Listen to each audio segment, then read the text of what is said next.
Good morning, dear student. I am Ahmad, your chemistry teacher. आज 12वीं कक्षा के सॉल्यूशन टॉपिक का चौथा ऑनलाइन क्लास आपके बीच होना है। तो आप से ये आग्रह है, अपील है कि आप घर पर रहकर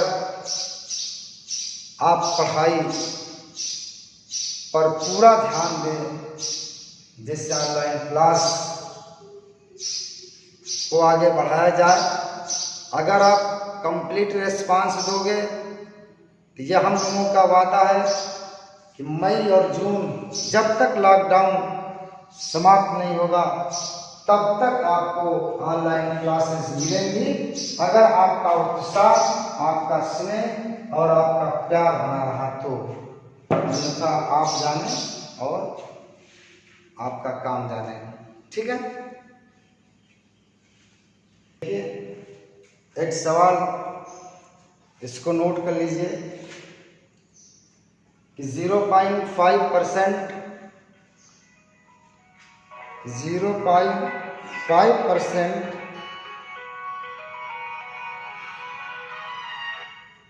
विलयन का प्रासरण दाब, 0.5% ग्लूकोज विलयन का प्रासरण दाब 18 डिग्री सेंटीग्रेड पर निकालिए।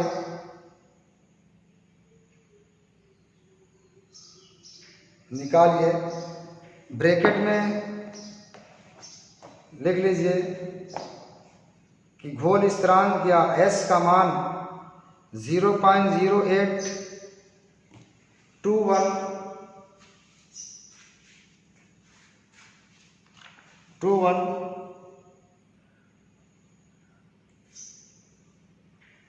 लीटर एटमॉस्फेयर पर केल्विन पर मोल है। ठीक है ना।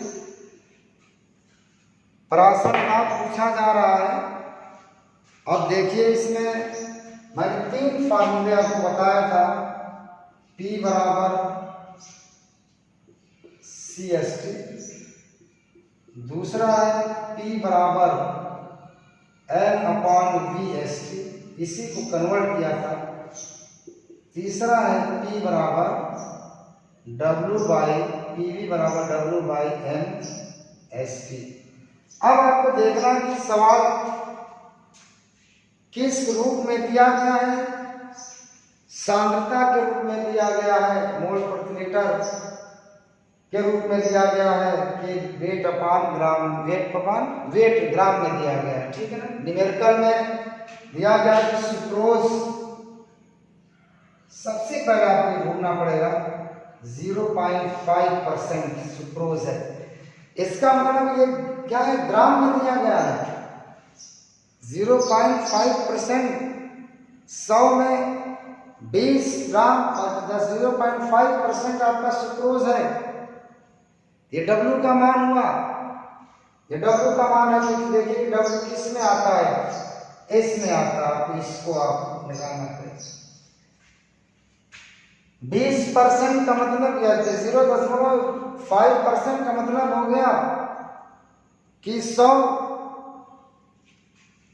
ml में 0.5% क्या चीज है, सुक्रोज है।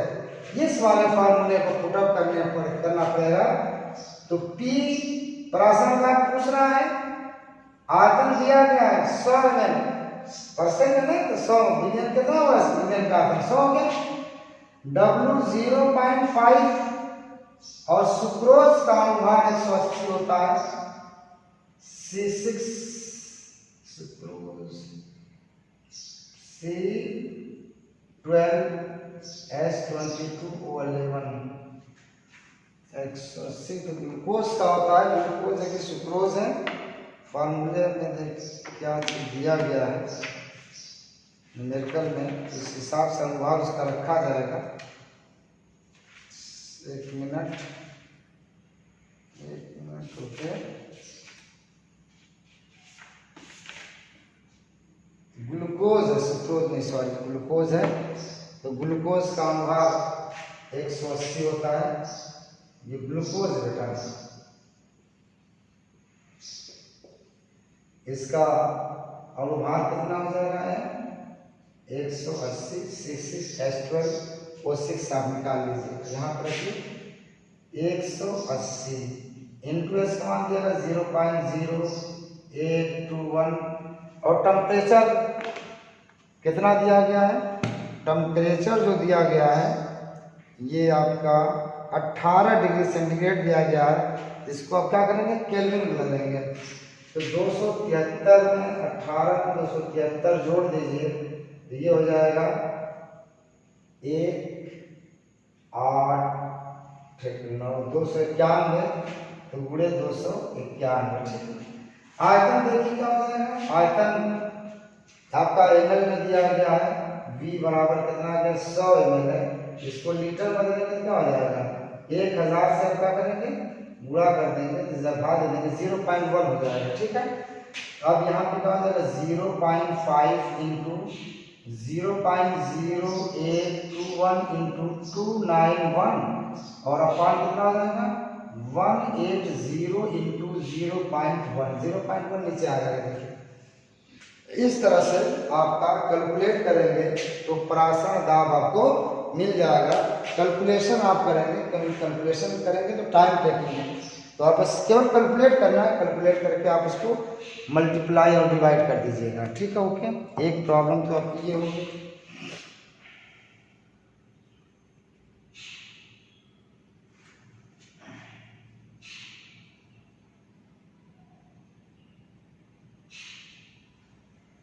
एक सवाल लिखिए। अगला सवाल 27 डिग्री सेंटीग्रेड पर 27 डिग्री सेंटीग्रेड पर यूरिया के n/10 विलियन का परासरण दाब ज्ञात कीजिए। 27 डिग्री सेंटीग्रेड पर यूरिया के n/10 विलियन का परासरण दाब ज्ञात कीजिए। आर का मान आपको पता है 27 डिग्री सेंटीग्रेड m/10। यहाँ पे देखिए परासरण दाब पूछ रहा है।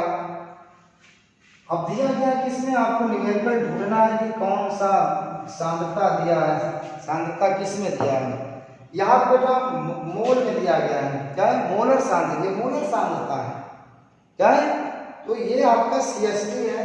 यहाँ पर आसान है तो m/10 का मतलब क्या होगा? 1/10 गुणे 0.0821 27 डिग्री सेंटीग्रेड है तो 300 क्या है आपका? ये देखिए आपका ये कैंसिल हो जाएगा और 1 दशमलव से यहाँ पे आ जाएगा दशमलव। ठीक है ना? तो ये हो जाएगा आपका 3 एकम में 3 3 के 24 1 2 3 0 1 2 3 ये हो जाएगा एटमॉस्फेयर। 2.463 एटमॉस्फेयर इसका मान आ गया। ठीक है ना? नोट कीजिए।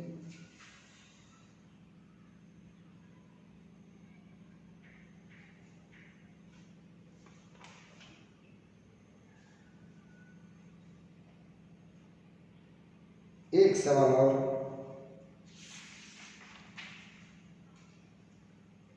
देखिए कि 1.81% ग्लूकोज के जली विलयन का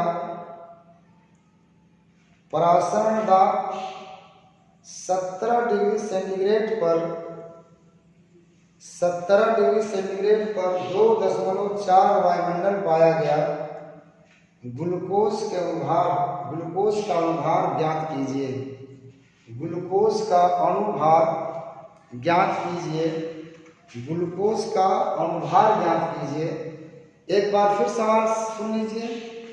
1.81% ग्लूकोज के जली विलयन का प्रासरण दाब 17 डिग्री सेंटीग्रेड है। 17 डिग्री सेंटीग्रेड पर 2.4 वायुमंडल पाया गया। ग्लूकोज का अणुभार ज्ञात कीजिए। अब देखिए बड़ा अणुभार इसमें किसमें मिलेगा, आइए अणुभार आपको किस फार्मूले में मिलेगा, अणुभार आपको मिलेगा तीसरे वाले फार्मूले में। ये फार्मूला आप नोट, इससे सवाल लगाएं। कितना परसेंट दिया गया बाबू बच्चे, कितना परसेंट है, 0. कितना है 1.81%, यानी W का मान हो गया 1.81% का मतलब ग्राम हो गया। तो आयतन कितना हो गया बेटा, 100 ml होगा। कितना हो गया, 100 ml हो गया। अगर किसी 100 ml को लीटर में कितना हो जाएगा, 0.1, 1000 से भाग देंगे तो हो जाएगा। तो ये पूछ रहा अणुभार, क्या है, अणुभार पूछ रहा है। m बराबर क्या हो जाएगा, WST अपान क्या हो जाएगा, PVM हो जाएगा। ठीक है, सॉरी m तो चला जाएगा। W का मान दिया गया 1.81 गुणे S का मान 0.0821 और T का मान 27 डिग्री सेंटीग्रेड है। तो केल्विन में रखना आपको है, केल्विन में रखना है 17 है। तो 273 में 17 जोड़ दीजिए, 290 हो जाएगा। कितना हो जाएगा, 290 हो जाएगा। अब बटे वायुमंडलीय दाब कितना दिया गया बेटा, वायुमंडलीय दाब का मान दिया गया है 2.4। कितना दिया है, 2.4 अगले 0.1 आयतन हो गया। अब वैल्यू आपने रख दिया, आप कैलकुलेट करके मल्टीप्लाई करके डिवाइड कर दीजिएगा, आपको आंसर मिल जाएगा। तो इस तरह से सवाल इसमें पूछे जाएंगे प्रासरण दाब। इसमें आप घर पे किताब के साथ ये सवाल आप जैसे जैसे आपकी क्लासेस आगे बढ़ रही हैं, जो जो एक्सरसाइज आ रही है उस एक्सरसाइज के सवाल भी आप करते रहिए। अगर कोई सवाल नहीं समझ में आता है तो उसको आप पूछ सकते हैं, ठीक है ना, आप पूछ लीजिए फोन करके। ओके, ये 2-3 एक्सरसाइज आपकी मैंने दे दिया प्रासरण दाब पे।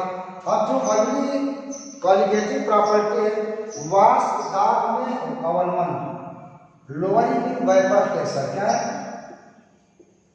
Lowering in vapour pressure, lowering in vapour pressure, वाष्प दाब में अवनमन। अब सबसे पहले या तक वाष्प दाब क्या है, वेपर प्रेशर क्या चीज होती है, वेपर प्रेशर क्या है, वेपर प्रेशर होता क्या है, आइए देखते हैं। चलिए बेटा, एक कंटेनर ले लीजिए, एक कंटेनर में कोई द्रव शुद्ध विलायक ले लीजिए। क्या ले लीजिए, कोई द्रव विलायक के रूप में, ये सॉल्यूशन है। कोई लिक्विड ले लिया जो शुद्ध विलायक के रूप में, यानी केवल उसमें एक कंपोनेंट है लिक्विड। अब लिक्विड के सारे अणु जो नीचे हैं या ऊपर है, उनकी औसत गतिज ऊर्जा सभी की समान होती है, परंतु वे अणु जो द्रव की सतह पर पाए जाते हैं उसकी गतिज ऊर्जा, काइनेटिक एनर्जी नीचे वाले अणुओं से ज्यादा होती है, जिसके कारण वह लिक्विड अवस्था को छोड़कर क्या होते हैं, वेपर स्टेज में आने लगते हैं। इस क्रिया को क्या कहते हैं, इस क्रिया को वेपोराइजेशन कहते हैं। क्या कहते हैं, वेपोराइजेशन, वाष्पीकरण, वेपोराइजेशन, उनका संख्या वाष्पन होने लगता है। वे अणु जो द्रव की सतह के पास होते हैं, उनके अणु द्रव की अवस्था को छोड़कर, लिक्विड स्टेट को छोड़कर वाइपर स्टेट में आने लगते हैं। इस क्रिया को, इस फिनोमेना को कहा था वाइपोराइजेशन। और जैसे जैसे ये ऊपर जाता है उसकी काइनेटिक एनर्जी क्या होती है, लूज होती है, समाप्त होती है, और वो फिर क्या होता है, वो कंडेंस होने लगता है। और कंडेंस होने लगता है, इस तब कंडेंस होकर के ये कन्वर्ट हो जाता है पूरा किसमें, लिक्विड में। इसको कंडेंसेशन कहते हैं। क्या कहते हैं, कंडेंसेशन।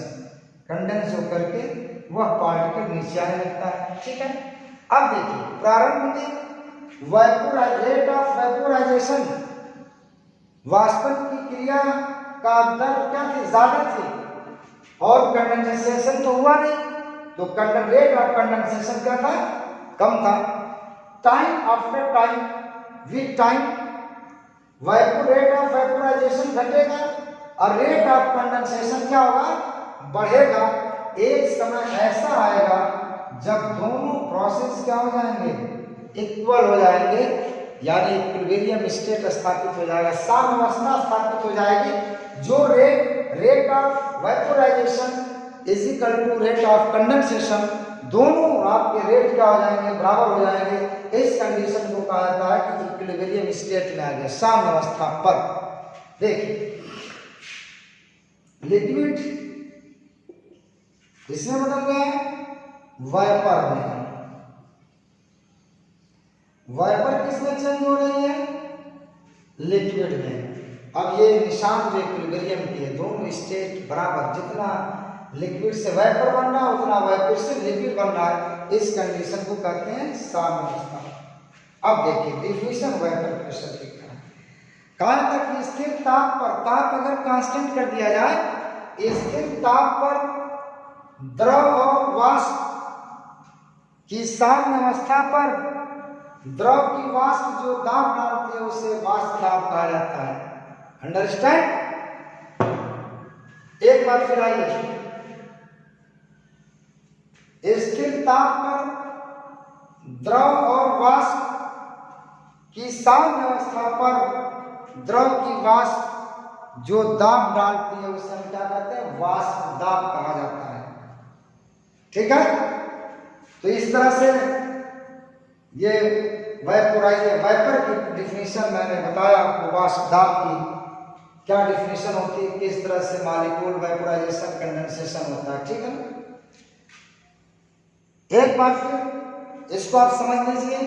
मैंने कहा था कि मैंने एक कंटेनर लिया, उस कंटेनर में मैंने लिक्विड लिया, वो लिक्विड शुद्ध सॉल्वेंट के रूप में, प्योर सॉल्वेंट के रूप में, इसमें लिक्विड में सॉल्यूट नहीं है। ठीक है, अब मैंने कहा कि सॉल्वेंट के जितने भी अणु हैं कहीं पर भी उन सबों की औसत kinetic energy, average kinetic energy क्या सबकी बराबर है, परंतु वे मॉलिक्यूल, वे सॉल्वेंट जो द्रव की सतह के पास होते हैं उनकी काइनेटिक एनर्जी कम होती है, वह इस लिक्विड स्टेट को छोड़ करके वेपर स्टेट में आने लगते हैं। इस फिनोमेना या क्रिया को वेपोराइजेशन कहते हैं।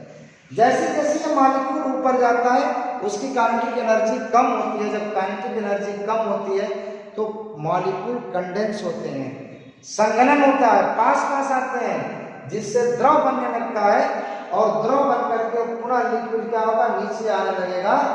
तो प्रारंभ में तो वेपोराइजेशन का रेट ज्यादा था, रेट ऑफ कंडेंसेशन कम था। समय के साथ ये घटता गया, ये बढ़ता गया, और एक समय ऐसा आया कि दोनों की रेट क्या हो गया, बराबर हो गया। उसे साम्यावस्था कहते हैं।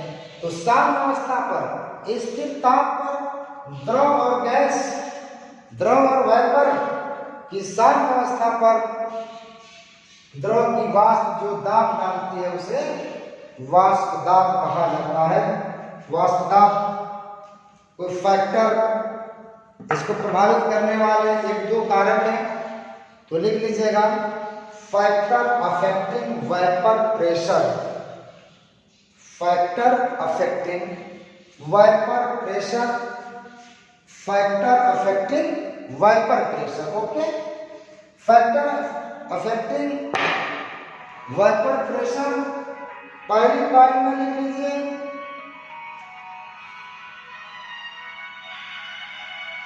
पहली पॉइंट में क्या लिखा जाएगा?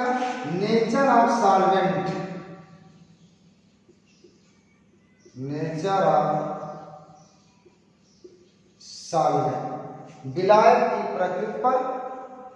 अब देखिए, विलायक वह विलायक जिनके अणुओं के मध्य अंतरा अणु बल प्रबल होता है, उसका वाष्प दाब कम होता है, क्योंकि वो वाष्प कम होते हैं। और वे विलायक जिनके अणुओं के मध्य अंतरा अणु बल दुर्बल होता है, वे अणु अधिक वाष्पित होते हैं, उनका वाष्प दाब ज्यादा होता है। ठीक है ना? जो वाष्प बनेगी तभी तो वाष्प दाब होगा, वाष्प दाब ज्यादा होता है। तो नेचर ऑफ सॉल्वेंट पर वाष्प दाब निर्भर करता है। वे सॉल्वेंट या वे विलायक या वे द्रव जिसमें अंतरा अणु बल प्रबल होता है, उसका वाष्प दाब कम, और वे द्रव के अणु जिसमें अंतरा अणु बल दुर्बल होता है, उसका वाष्प दाब अधिक होता है। उल्टा है, इनवर्सली। दूसरा, टेम्परेचर। टेम्परेचर पे क्या वाष्प दाब निर्भर करता है? टेम्परेचर पे जी, टेम्परेचर बढ़ाओगे वाष्प दाब बढ़ेगा, टेम्परेचर बढ़ाओगे वाष्प दाब बढ़ेगा, अणुओं की गतिज ऊर्जा बढ़ेगी, काइनेटिक एनर्जी बढ़ेगा, उसका वाष्पन ज्यादा होगा, वाष्पन ज्यादा होगा तो वाष्प दाब क्या होगा?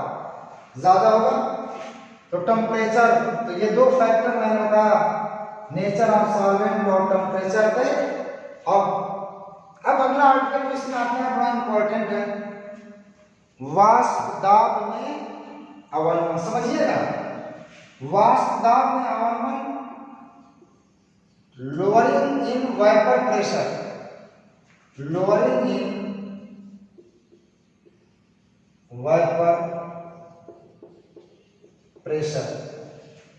जब किसी शुद्ध विलायक में, मैंने भी बताया, ये सॉल्वेंट है, इसमें कोई नॉन वोलेटाइल सॉल्यूट, अवाष्पशील विलेय अगर इसमें डाला जाए, तो ये नॉन वोलेटाइल सॉल्यूट जिनका वाष्पन नहीं होगा, वे जब इसमें डाला जाएगा विलायक में, तो यह जो विलायक के अणु वाष्पित हो रहे हैं, उनके रास्ते में क्या डालेगा? ये हिंडेंस डालेगा, उनको वाष्पित नहीं होने देगा। और जब वाष्पित नहीं होने देगा तो अब विलीन बन जाएगा, तो सॉल्वेंट का वाष्प दाब ज्यादा होगा। और जब सॉल्यूट डाल दोगे कैसा? नॉन वोलेटाइल, तो अब सॉल्यूशन बन जाएगा, सॉल्वेंट और सॉल्यूट दोनों हो गया। अब इस कंडीशन में लोअरिंग प्रेशर, आपका वेपर प्रेशर कम हो जाएगा, तो विलियन का वेपर प्रेशर कम हो जाएगा, सॉल्वेंट का वेपर प्रेशर ज्यादा होगा। समझिए, ये आपका सॉल्वेंट है, शुद्ध विलायक है, ओके। इसमें कोई भी अभी नॉन वोलेटाइल सॉल्यूट नहीं, एक ऐसा सॉल्यूट हम डाल रहे हैं नॉन वोलेटाइल अवाष्पशील विलेय। जब इसमें डाला जाएगा, जब सॉल्यूट इसमें डाला जाएगा, तो अभी सोल्यूशन बन गया। अब देखा जाए कि सोल्यूशन का वाष्प दाब क्या कम है कि ज्यादा है? नहीं भाई, सोल्यूशन का वाष्प दाब ऑटोमेटिकली आप कम हो जाएगा, क्योंकि नॉन वोलेटाइल सॉल्यूट जब डाला जाएगा, तो नॉन वोलेटाइल सॉल्यूट जब विलियन सॉल्वेंट में आएगा, तो सॉल्वेंट के अणु को वाष्पित नहीं होने देगा, हिंडेंस डालेगा, जिससे बाधा होगी, जिससे अब सोल्यूशन का वेपर प्रेशर कम हो जाएगा। इसी को कहा जाता है लोअरिंग ऑफ वेपर प्रेशर। क्या कहता है? Lowering of vapour pressure, vapour pressure of solvent को पी नॉट से हम नोट करते हैं, और वेपर प्रेशर ऑफ सॉल्यूशन को हम किससे नोट करते हैं? वी या पी एस से। PS। तो लोअरिंग ऑफ वेपर प्रेशर का कारण जब किसी शुद्ध विलायक में अवाष्पशील विलेय मिलाया जाता है तो विलयन का वाष्प दाब क्या होता है, कम हो जाता है। इसे लोअरिंग ऑफ वेपर प्रेशर वाष्प दाब में अवनमन करते हैं। क्या कहते हैं? वाष्प दाब में अवनमन करते हैं। तो डिफिनीशन लिखिए बच्चों, लिखिए कि जब शुद्ध विलायक में अवाष्पशील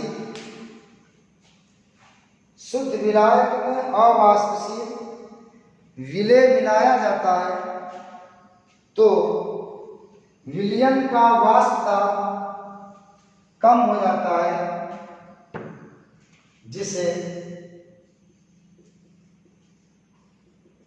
जिसे वाष्प दाब में अवनमन ब्रैकेट में लोअरिंग ऑफ वेपर प्रेशर कहते हैं।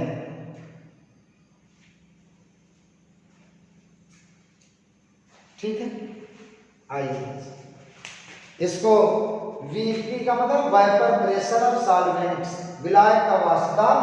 VP ऑफ सॉल्यूशन का मतलब विलयन का वाष्प दाब, इसको PS से नोट किया। लोअरिंग ऑफ वेपर प्रेशर क्या हो गया? P0 minus PS। P0 किसका वेपर प्रेशर है? सॉल्वेंट का। PS किसका है? सॉल्यूशन का। ये आपका फार्मूला होगा लोअरिंग ऑफ वेपर प्रेशर का। लिखिए, अब सॉल्वेंट में से सॉल्यूशन का वाष्प दाब घटाओगे तो जो कमी आएगी वाष्प दाब में, उसी को लोअरिंग ऑफ वेपर प्रेशर कहा जाएगा। सॉल्वेंट का वेपर प्रेशर विलयन के वेपर प्रेशर से क्या होता है? अधिक होता है। समझ में आता है ना? एक पॉइंट नीचे लिख लीजिएगा यहाँ पे, P0 greater than PS।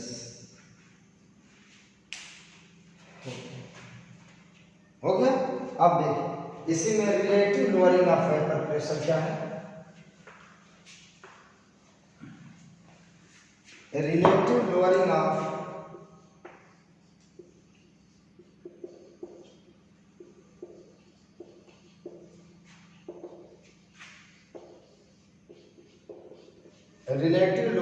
Vapour pressure. Relative lowering of vapour pressure क्या है? देखिए, relative lowering of vapour pressure क्या है? देखिए ये होता है P0 minus PS upon P0। इसका मतलब क्या हुआ?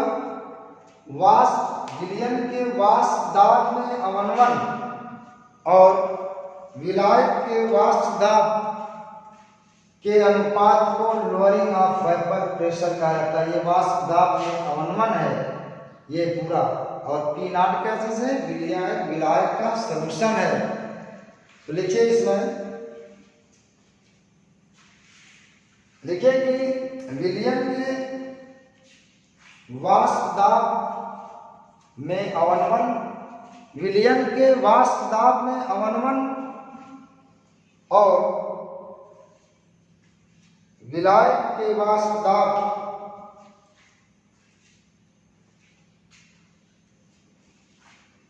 के अनुपात को आपेक्षिक वाष्प दाब में अवनमन करते हैं। आपेक्षिक वाष्प दाब में अवनमन करते हैं। ओके, ये फार्मूला हो गया। अब वाष्प दाब से रिलेटेड एक साइंटिस्ट ने नियम दिया जिसको राउल्ट्स लॉ कहते हैं। क्या कहते हैं? Raoult's law. ठीक है, वाष्प दाब, राउल्ट्स दाब। लिखिए राउल्ट्स लॉ क्या होता है? राउल्ट्स लॉ हेडिंग ना दीजिए, राउल्ट्स लॉ। ये नियम क्या कहता है समझिए। पहले इससे P not minus P S upon P not बराबर स्मॉल एन कैपिटल एन। ये मोल फ्रैक्शन है, मोल प्रभाज है किसका? अवाष्पशील विलेय का। और ये क्या चीज है? आपेक्षिक वाष्प दाब में अवनमन है। तो इसकी डेफिनेशन राउल्स ने क्या कहा कि स्थिर ताप पर आपेक्षिक वाष्प दाब में अवनमन अवाष्पशील विलेय के मोल प्रभाज के बराबर होता है। क्या है? अवाष्पशील विलेय के मोल प्रभाज के बराबर होता है। तो लिखिए इसमें, लिखिए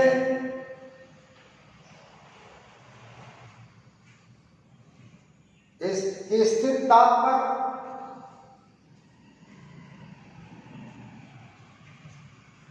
विलयन का आपेक्षिक वाष्प दाब में अवनमन, विलयन का आपेक्षिक वाष्प दाब में अवनमन अवाष्पशील विलेय के मोल प्रभाज के बराबर होता है। अवाष्पशील विलेय के मोल प्रभाज के बराबर होता है। यह फार्मूला हो गया। यह आपका अपेक्षिक वाष्प दाब में अवनमन है और यह अवाष्पशील विलेय का मोल प्रभाज है। देखिए ये विलेय है ना, ये विलेय का मोल है और ये टोटल मोल है, मोल प्रभाज नहीं होता है। अब देखिए यहाँ पे क्या हो जाएगा, फार्मूला में निकालता हूँ, capital N greater very greater than small N. इसलिए हम क्या लिखेंगे, स्मॉल एन कैपिटल एन बराबर एन। यहाँ पे विलायक की तुलना में, ये विलायक का मोल है, विलायक की तुलना में क्या हो गया, अवाष्पशील विलेय जो मिलाया है उसका मोल बहुत कम है, इसलिए इस एडिशन में इसका कोई रोल नहीं होगा।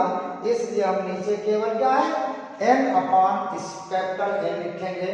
तो फार्मूला क्या हो जाएगा, फार्मूला आ जाएगा P not minus P S upon P not बराबर क्या हो जाएगा, n अपॉन कैपिटल N। ठीक है, इसको आप और बोल सकते हैं W बाई M में। इसको हमने small W small m capital W capital M, तो ये ऊपर चला जाएगा कैपिटल M और ये W अपन टू M, ये फार्मूला। ये आपका फार्मूला होगा। इसके न्यूमेरिकल आपका आएगा कौन, P not minus P S upon P not बराबर W into M, capital M upon capital W into small m। ठीक है ना, ओके। चलिए समझ में आ गया, नोट कर लीजिए। ये राउल्स के नियम ने ये कहा था कि विलयन के आपेक्षिक वाष्प दाब में अवनमन और अवाष्पशील विलेय का जो मोल प्रभाज होता है दोनों बराबर होते हैं। ठीक है, ओके, मिटा दो। चलिए अब एक पॉइंट लिखिए, Raoul's limitation of Raoult's law, limitation of Raoult's law.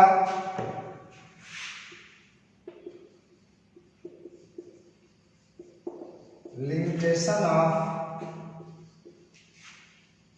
Raoult's law पहले किया, अवाष्पशील विलेय के केवल तनु विलयन पर लागू होता है, सांद्र विलयन पर लागू नहीं होता है। देखिए पहले पार्ट में किया, अवाष्पशील विलेय के तनु विलयन पर लागू होता है, सांद्र विलयन पर लागू नहीं होता है। ओके, पहले। दूसरी पार्ट में यह होगा, इनकी लिमिटेशन ये है, यह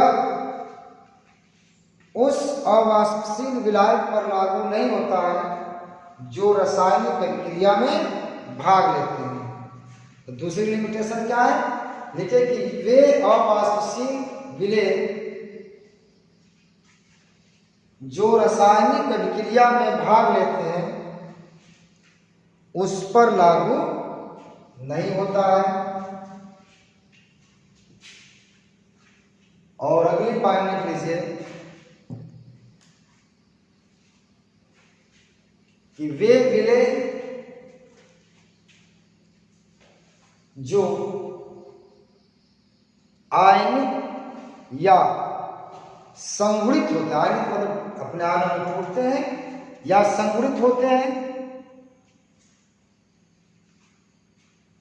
ऐसी दशा में भी यह नियम लागू नहीं होता।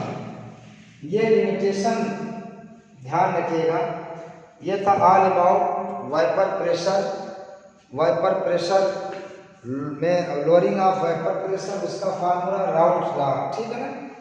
ये आपका दूसरी कॉलिगेटिव प्रॉपर्टी मैंने बताया वाष्प दाब में वंगन। अब जो तीसरी टॉपिक जो आएगी, तीसरा आर्टिकल जो आएगा वो अथनांक में उन्नयन बताऊंगा मैं, और वो नेक्स्ट वीडियो में उसको मैं दूंगा।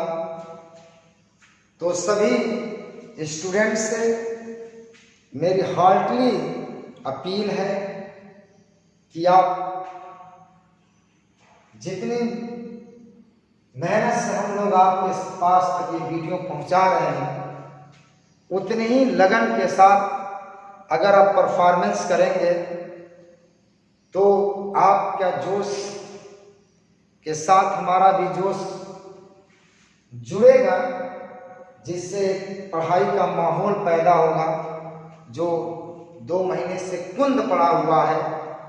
और इतना बड़ा ब्रेकअप एजुकेशन में चाहे कहीं पर भी बहुत नुकसानदेह है, लेकिन प्रकृति की आपदा के आगे किसी का कुछ बस नहीं चलता है। इसलिए मैं इस विनती के साथ आपसे आज के लिए मैं आपसे इजाज़त चाहता हूँ, और बकिया नेक्स्ट वीडियो नेक्स्ट क्लास में आपको आगे की चीज़ बताऊँगा। बहुत बहुत धन्यवाद। Thank you.